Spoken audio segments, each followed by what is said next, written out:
Beads വെച്ച് എങ്ങനെയാണ് ഒരു ചെയിൻ സ്റ്റിച്ച് ഇടുന്നതെന്ന് നോക്കാം. ഒരു ലൈനാണ് നമ്മൾ ചെയ്യുന്നത്.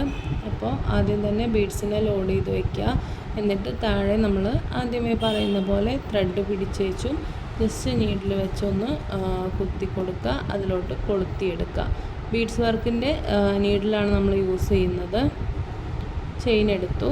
ദെൻ നമ്മൾ നൂലിനെ താഴെ ഒന്ന് പിടിക്കുക.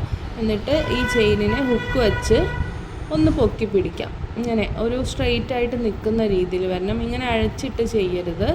ഇങ്ങനെ ഒന്ന് അമർത്തി പിടിച്ചേച്ചും വേണം എപ്പോഴും ചെയ്യാനായിട്ട്. എങ്കിലേ നമുക്കത് നീറ്റായിട്ട് അതിലോട്ട് ഇറക്കാൻ പറ്റത്തുള്ളൂ. നമ്മൾ ഓരോ ബീഡിനെ ആയിട്ട് ഇതിലോട്ട് ഇറക്കി കൊടുക്കുക, അടുപ്പിച്ച് വയ്ക്കുക. താഴെ ത്രെഡ് വലിച്ച് അടുപ്പിച്ച് വയ്ക്കണം, ഗ്യാപ്പ് ഉണ്ടാവാൻ പാടില്ല. ഒത്തിരി വലിക്കണ്ട, ത്രെഡിനെ അധികം ഇങ്ങനെ അമർത്തി വലിക്കരുത്. ഓരോ ചെയിനായിട്ട് എടുക്കുക. ആ ഓരോ ചെയിനിലും ഓരോ ബീഡ്സിനെ ഇട്ട് കൊടുക്കുകയും വേണം.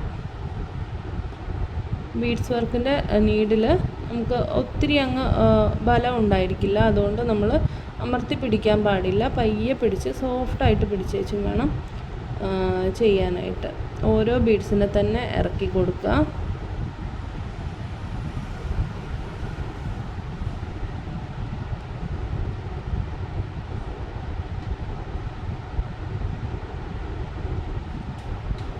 ഇങ്ങനെ അടുപ്പിച്ച് വെച്ച് തന്നെ ചെയ്യാം.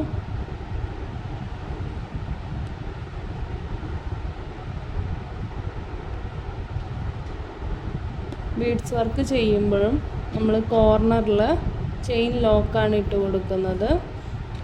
ചെറിയ ചെയിൻ ലോക്ക് ഇട്ടിട്ട് വേണം നമ്മൾ ബീഡ്സ് വർക്ക് കോർണേഴ്സ് ഒക്കെ ചെയ്യാനായിട്ട്. ഞാൻ കാണിച്ചു തരാം, ഈ വീഡിയോയിൽ തന്നെ കാണിക്കാം.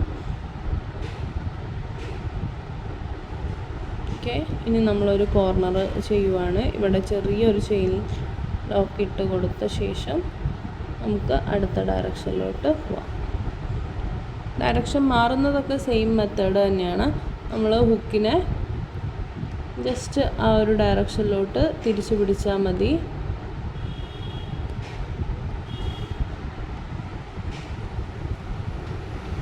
ഓരോ ബീഡ്സിനായിട്ട് ഇനി ഈ ഡയറക്ഷനിലോട്ട് ഇട്ട് കൊടുക്കാം. അപ്പോൾ നമുക്ക് വർക്ക് ചെയ്ത് കഴിയുമ്പോൾ കറക്റ്റ് ഫിനിഷിങ്ങിൽ കിട്ടും കേട്ടോ.